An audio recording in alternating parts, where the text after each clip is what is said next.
Alléluia. Louer l'Éternel, c'est comme une obligation que Dieu exige. Pourquoi? La réponse nous est donnée, car il est bon.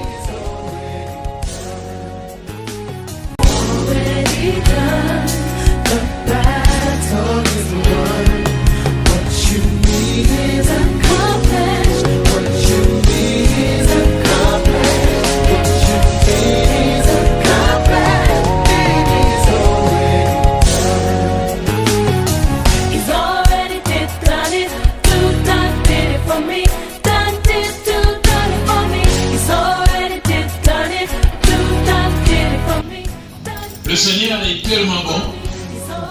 C'est cela que je vous inviterai à aller vite dans Psaume 118, le verset 1er. Psaume 118, car le verset que nous avions pu choisir pour développer notre petit homme d'aujourd'hui, c'est sur Psaume 118, le verset 1er.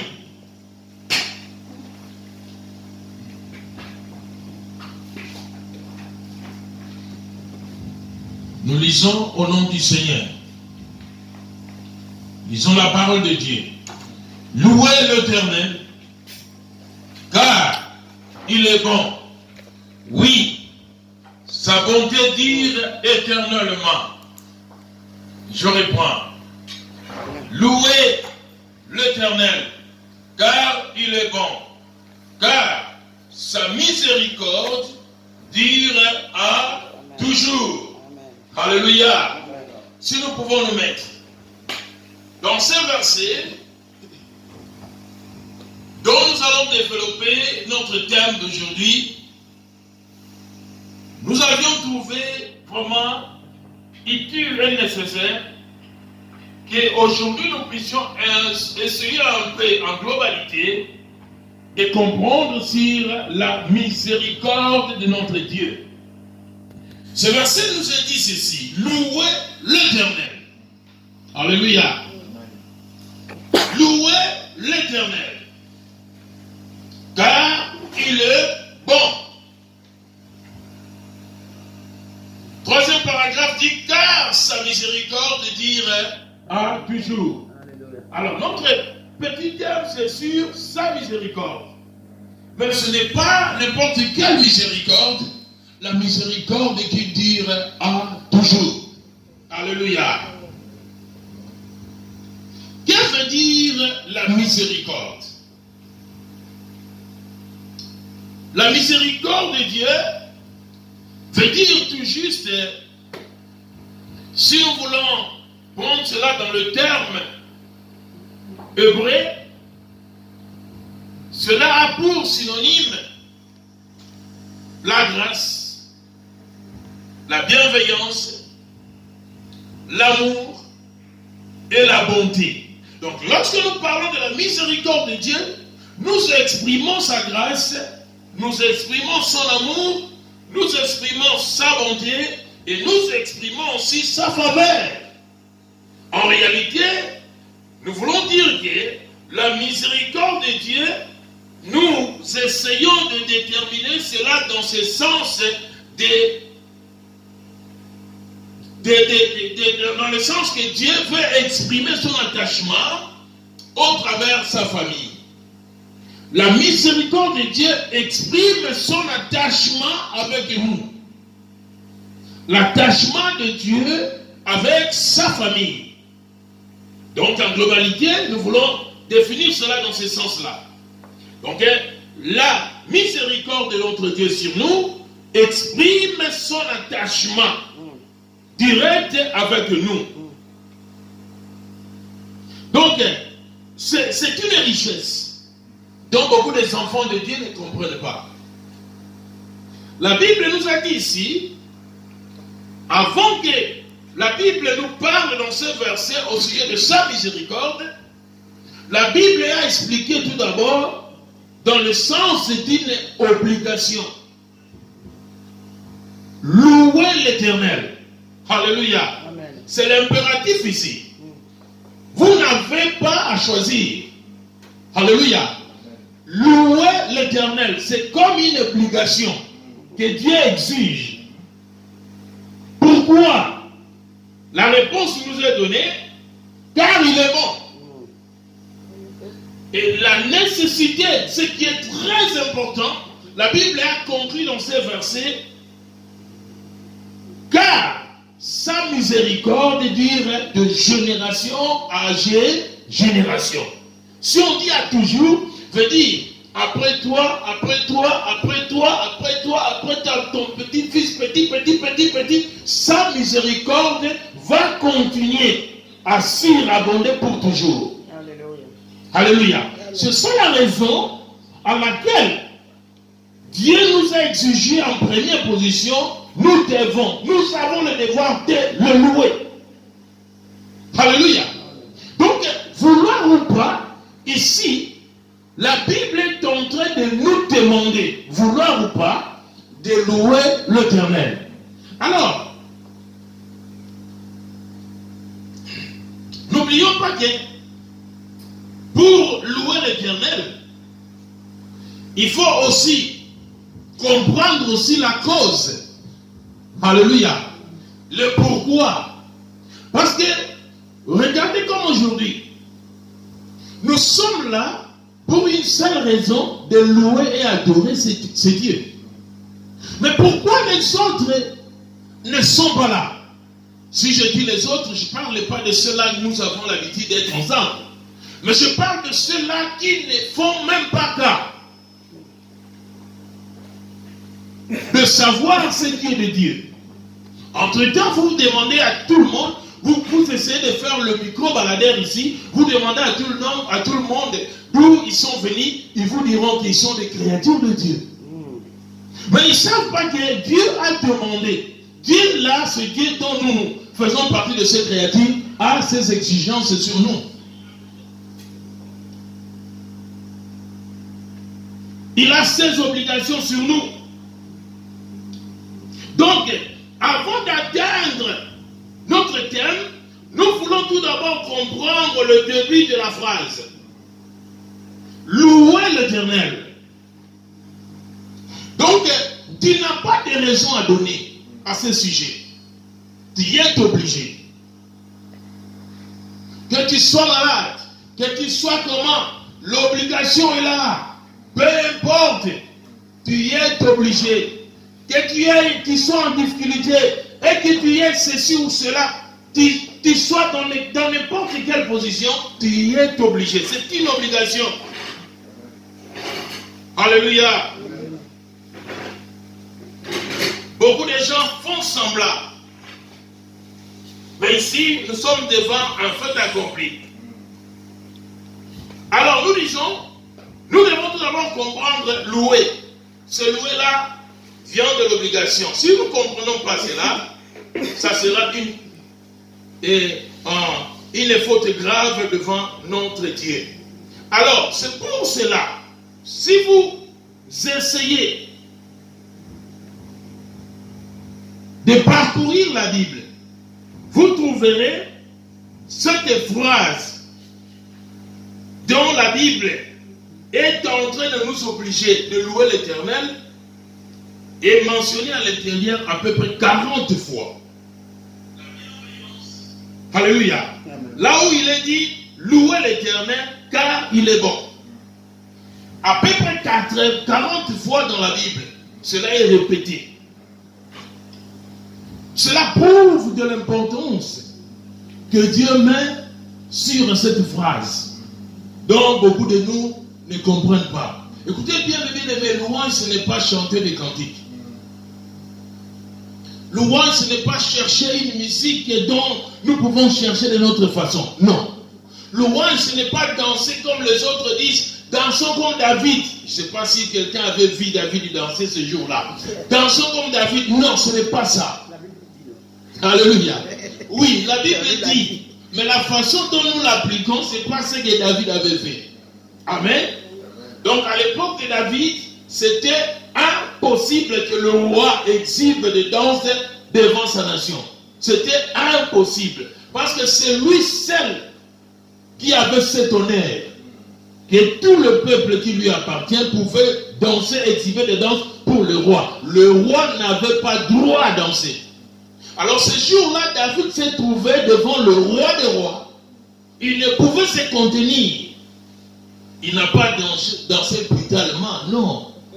Il a dansé comme un roi pouvait danser. Et c'était scandale ce jour-là, parce que c'était impossible humainement. C'est pour cela que la Bible a expliqué que David a dansé devant son Dieu.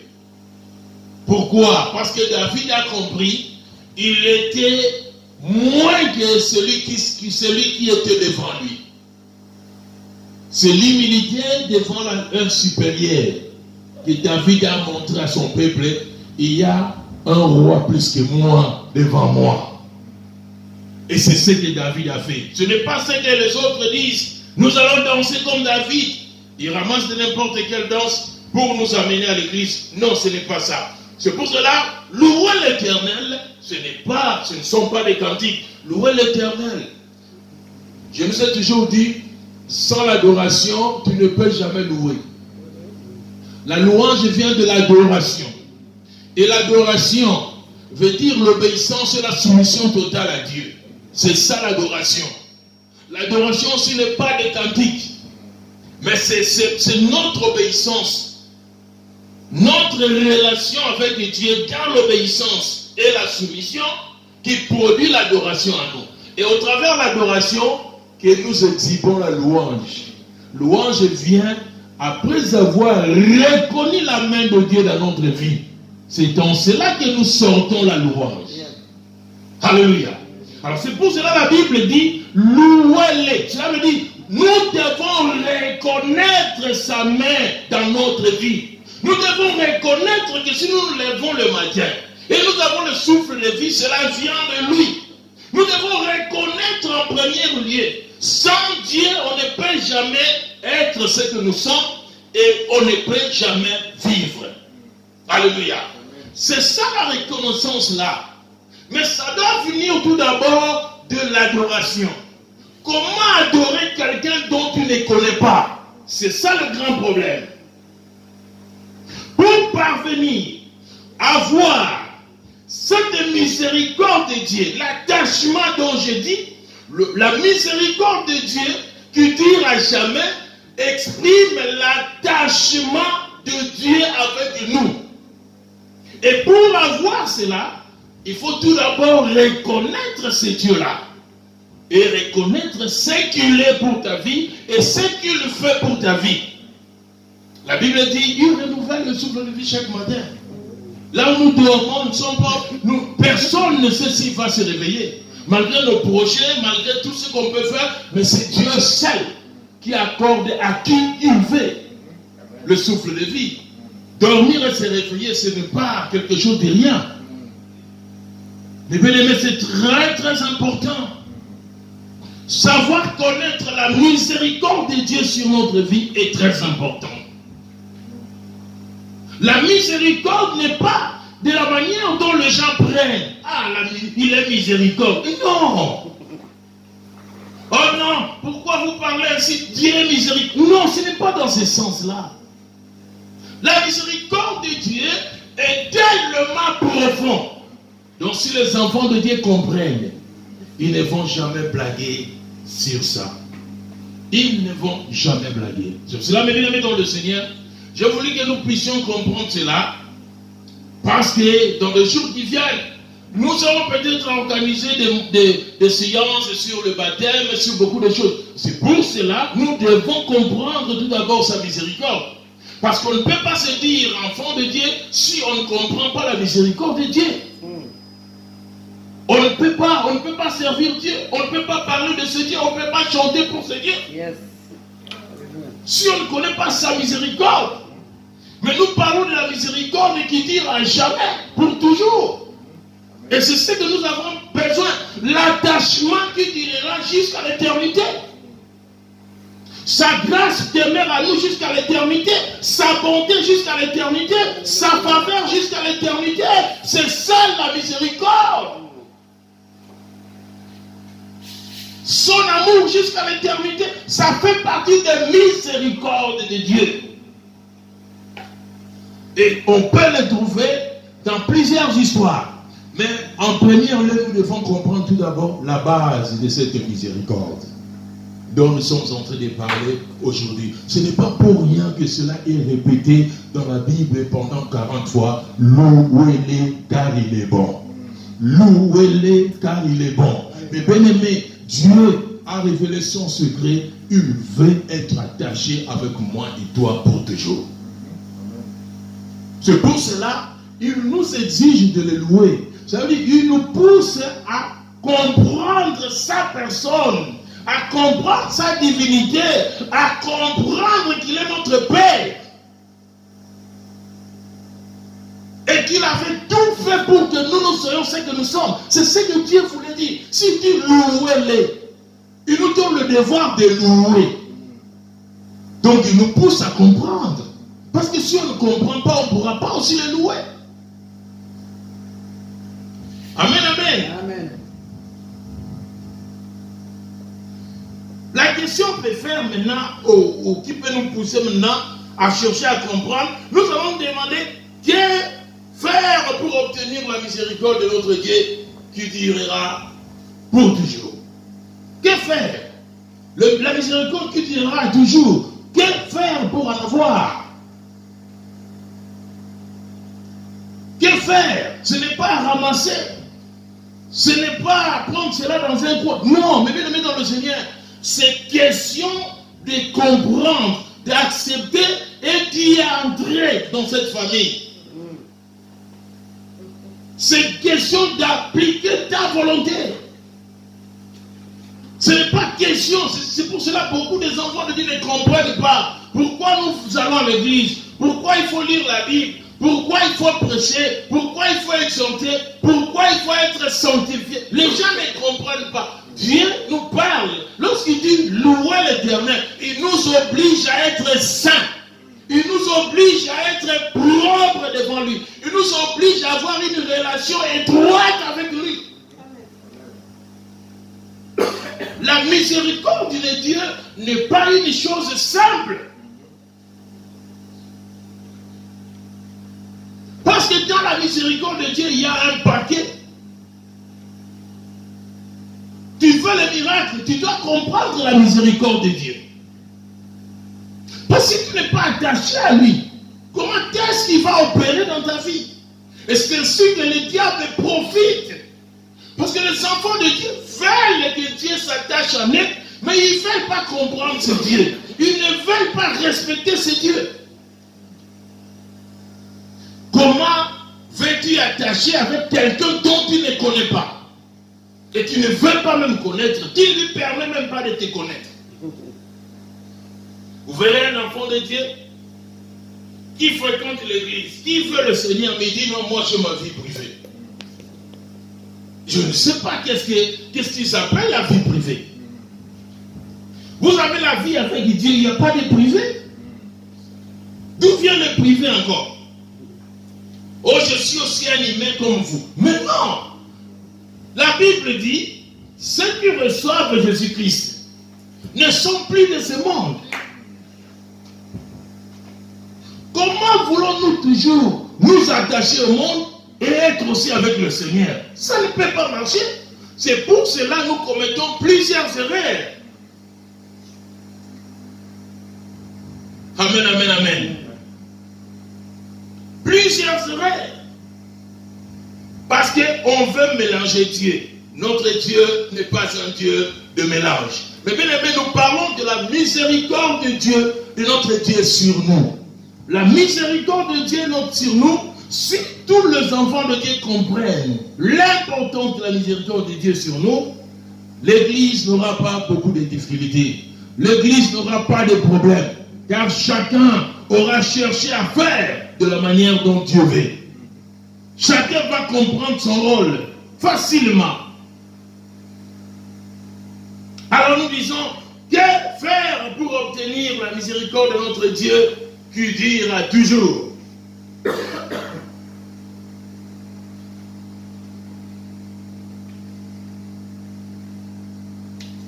La Bible dit, Louez-le car il est bon. Dieu va demeurer toujours bon. Même si nous lui tournons les dos, lui reste bon. Il ne change pas et il ne changera jamais. Nous, on peut changer, on peut faire tout ce qu'on peut, mais lui reste Dieu toujours. Il est le Dieu constant. Malgré constant, il peut changer, mais Dieu ne change pas. Amen. Donc lui, il est Dieu, il reste Dieu, il demeure Dieu. C'est ce que nous allons mettre en tête en premier lieu. Alors, que faire? Nous pouvons prendre l'exemple des enfants d'Israël.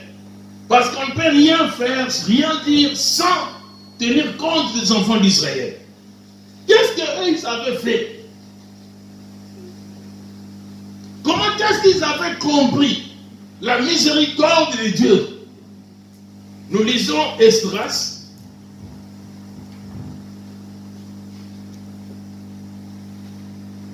Chapitre 3, le verset 11e.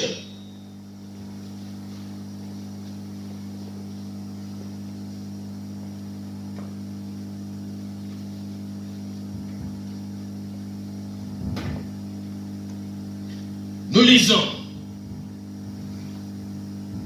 Il chantait, célébrant et louant l'Éternel par ses paroles. Car il est bon, car sa miséricorde pour Israël durera toujours. Et tous les peuples poussaient de grands cris de joie en célébrant l'Éternel. Parce qu'on posait le fondement de la maison de l'Éternel. Alléluia. Regardez la raison qui les avait poussés. La raison était lorsque David, alléluia, c'était depuis le temps de David, lorsque le tabernacle retournait, les enfants d'Israël pensaient déjà à cela. Ici on parle de fondement, alléluia, le fondement de la maison de l'Éternel. Les enfants d'Israël ont compris pendant leur détresse, pendant leur difficulté, mais le fondement est en train d'être posé. Ils ont compris, Dieu s'est manifesté en nous. Nous devons le louer. Allons dans Isaïe, lisons encore Isaïe. Isaïe 63, le verset 7. Pour mieux expliquer cela. En lisant Isaïe 63, le verset 7, la Bible dit ceci au travers le prophète Isaïe. Je publierai le grâce de l'Éternel, le louange de l'Éternel, d'après tout ce que l'Éternel a fait pour nous. Je dirai sa grande bonté envers la maison d'Israël, qu'il a traité selon ses compassions et sa richesse de son amour. Alléluia. Ici, nous découvrons pour bénéficier de la miséricorde de notre Dieu, qui dira toujours, il faut parvenir à reconnaître ce qu'il fait pour toi. En bref, il faut que tu sois un vrai adorateur. Alléluia. C'est le seul vrai adorateur qui va comprendre la main de Dieu. Un païen te dira, à la fin de l'année, je vais acheter une voiture. Il va se forcer, il va tout faire, il doit avoir une voiture. Mais il oubliera que ce Dieu qui lui a accordé le souffle de vie et la force de travailler pour avoir l'argent qu'il épargnait. Alléluia. Mais c'est seul un vrai adorateur qui va comprendre. Le souffle de vie ne m'appartient pas. La vie ne m'appartient pas. Dormir, se réveiller le matin, ce n'est pas quelque chose de rien. Mais c'est un miracle que Dieu opère chaque jour dans notre vie. Un enfant de Dieu, un vrai adorateur, est sensible à connaître la main de Dieu dans sa vie. Celui qui ne connaît pas Dieu cherche un miracle. À ne pas savoir que chaque jour Dieu est en train d'opérer son miracle dans notre vie. Chaque jour, nous avons la main de Dieu. Chaque jour, nous avons la présence de Dieu. Même ceux-là qui ne connaissent pas Dieu, Dieu leur visite. Parce que le souffle de vie qu'ils ont, donc ils se réveillent le matin, c'est Dieu qui les a visités pour leur accorder encore un jour de plus. C'est là la Bible, il renouvelle le souffle de vie à chacun, à tout le monde, qu'il soit païen, chrétien, il le renouvelle chaque matin. C'est lui le maître. Suite à sa miséricorde, il fait grâce à qui il fait. Mais seul le vrai adorateur qui peut comprendre cela. Alléluia. Amen, amen, amen. Oh, le peuple de Dieu, je veux que nous puissions comprendre pour bénéficier de cette miséricorde qui durera toujours. Nous avons besoin de l'attachement. Si on n'est pas attaché, comment est-ce qu'on va le servir? Comment est-ce qu'on va hériter le royaume? C'est pour cela, le Lévi, son nom signifie attachement. Attachement à l'Éternel. Et c'est pour cela qu'on les avait confié le service de sacerdoce. Parce que la miséricorde de Dieu était sur eux. En permanent. Amen, amen, amen. Mais c'est Jésus qui est 100% homme, 100% Dieu, qui a pu amener l'attachement qu'il fallait. Alléluia. Ce n'est ni de la descendance d'une personne, mais c'est selon Dieu. Sinon nous autres, on n'allait pas être attachés avec ce Dieu-là. Parce qu'on était autrefois appelés les étrangers, les païens, les incirconcis. Mais suite à la croix dont Jésus-Christ a accompli, aujourd'hui nous sommes fiers d'être attachés avec ce Dieu-là. Le Dieu d'Israël, le Yahvé. Alléluia. On fait partie de sa famille. Parce que Jésus paya le prix. Alors nous parlons d'un vrai adorateur. Comment l'adorer? Moi qui suis pécheur, qui est né de la chair, qui a des erreurs, qui commet des péchés, comment? Beaucoup de gens disent, nul n'est parfait. Oui, nous savons, nul n'est parfait. Mais on peut se sanctifier pour être agréable devant Dieu. Pour devenir un vrai adorateur, il est possible. Malgré les humains disent, nul n'est saint, mais il est possible de devenir saint.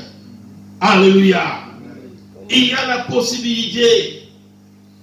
La Bible dit dans Lamentation 3, 22-23, les bontés de l'Éternel ne sont pas épuisées. Sa compassion ne sont pas à leur terme. Alléluia. Jusqu'aujourd'hui, Dieu permet toujours le moyen à un pécheur de lui rapprocher à cause de sa bonté et toujours de sa miséricorde. Parce qu'il a le souci de s'attacher avec nous. C'est pour cela sa miséricorde demeure toujours. Pour nous pousser à nous être attachés avec lui. Mais beaucoup de gens refusent, catégoriquement, refusent volontairement d'être attachés avec Dieu. Pourquoi? Parce qu'eux-mêmes désobéissent volontairement. Eux-mêmes poussent des raisons, même là où il n'y a pas de raison, pour s'échapper, pour s'éloigner de Dieu. Mais sa miséricorde reste. Sa bonté reste.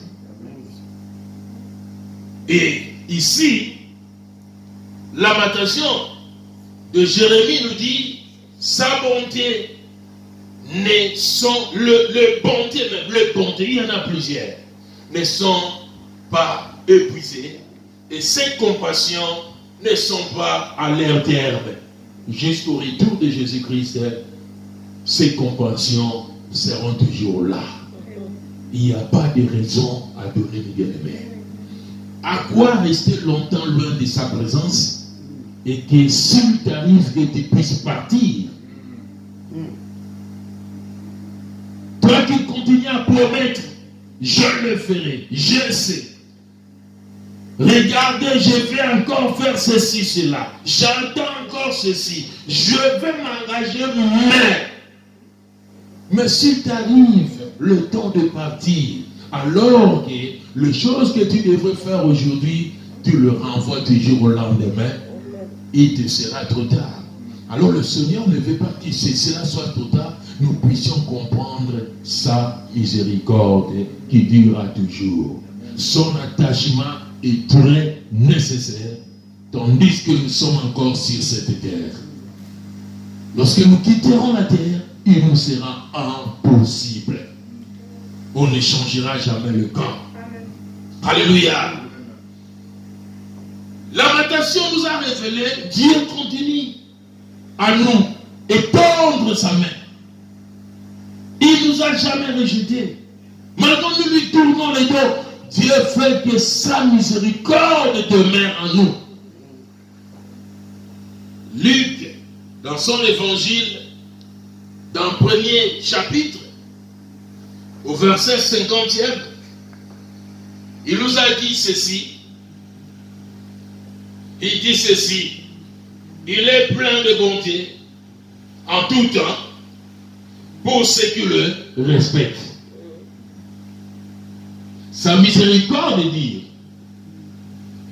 sa bonté, ses bontés plutôt ne sont pas épuisées. Comme dit Lamentation, Lamentation dit c'est compassion même.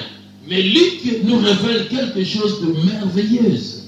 Luc dit ceci, il est plein de bonté. Il est plein de bonté avec ceux-là qui le respectent. Dieu veut que nous lui respectons. Et si nous lui respectons, Dieu aura sur nous plein de bonté. Plein de bonté, donc l'attachement parfait. Et chaque fois qu'il pensera avoir quelque chose, il te le donnera. Comme un enfant obéissant dans la famille. Le parent pense même acheter des cadeaux pour cet enfant. Oh, cet enfant, nous allons lui surprendre. C'est ça. Nous devons pousser Dieu à nous surprendre. C'est pour cela les gens qui poussent Dieu à leur surprendre ont l'habitude de dire ce qu'il fait pour nous, ça nous dépasse. Parce qu'on ne savait pas même que ça allait être comme ça. Ça dépasse même l'entendement des hommes. Alléluia. Pourquoi? Parce que vous lui poussez de le faire. Dieu veut être attaché avec nous, mais nous devons lui permettre cet attachement. Et c'est ça le grand problème. Donc il faut comprendre son amour envers nous.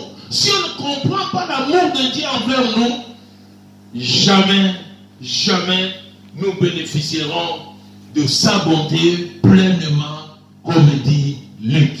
Jamais nous n'allons pas bénéficier de sa miséricorde qui reste de génération à génération. Qui est celui-là qui veut perdre sa position devant Dieu? Oui, mes bien-aimés. Et en cela, nous avons le devoir de comprendre que dans le monde en tant qu'humain, Dieu fait grâce à qui il fait. Amen. C'est pour cela, nous étant qu'enfants de Dieu, qui comprennent la miséricorde de Dieu, nous devons évangéliser, apporter la parole de Dieu à ceux-là qui ne comprennent pas, afin que Dieu, qui fait grâce à qui il fait, puisse se manifester, pour qu'eux aussi puissent bénéficier de la bonté de Dieu en plénitude, comme dit Luc. Alléluia. Pourquoi je dis cela? Parce que Tite nous a prodigué le conseil. Il dit ceci dans Tite 3:5. Il nous a sauvés, non à cause des œuvres de justice que nous aurions faites, mais selon sa miséricorde, par le baptême de la régénération ou des renouvellements ou des naissances nouvelles et le renouvellement du Saint-Esprit en nous. Alléluia. Ce n'est pas parce que nous avons fait quelque chose de spécial. C'est pour cela, en ayant cette connaissance, nous devons nous engager, mes bien-aimés, dans le Seigneur. Alléluia. Nous engager pour que les autres aussi comprennent.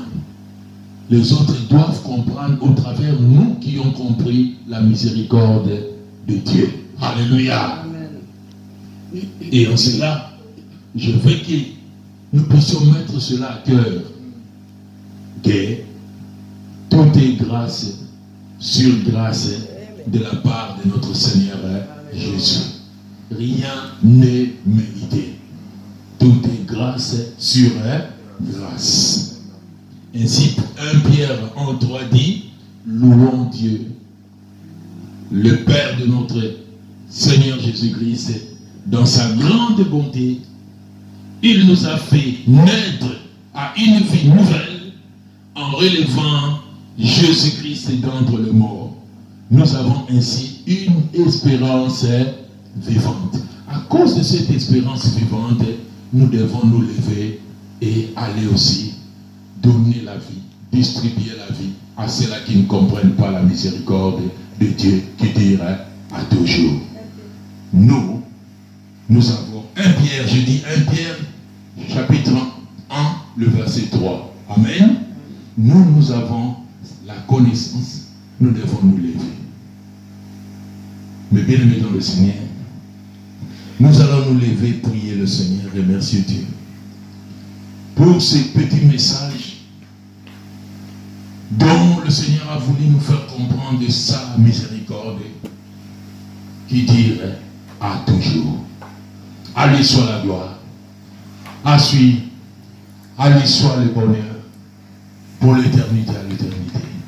Merci Seigneur, merci Jésus, merci mon Dieu, merci mon roi. Merci pour la vie de mon frère, merci pour la vie de ma sœur. Merci pour ton peuple, merci pour ton église. Merci pour ta miséricorde qui dure à jamais. Merci pour ta bonté dans sa plénitude dans la vie de chacun de nous et surtout pour ton église. Et merci pour ta main puissante qui est toujours étendue vers nous pour nous libérer de ce monde du ténèbre. Tu es Dieu, tu es roi. Laisse que cette parole puisse transformer nos vies, puisse nous révolter, enfin nous puissions nous lever, nous engager, aller amener les âmes vers toi, car en nous il y a l'espérance de vie, parce que Jésus est ressuscité et il est réel. Alléluia. Alléluia. Il est vivant. Merci Seigneur. Que le Seigneur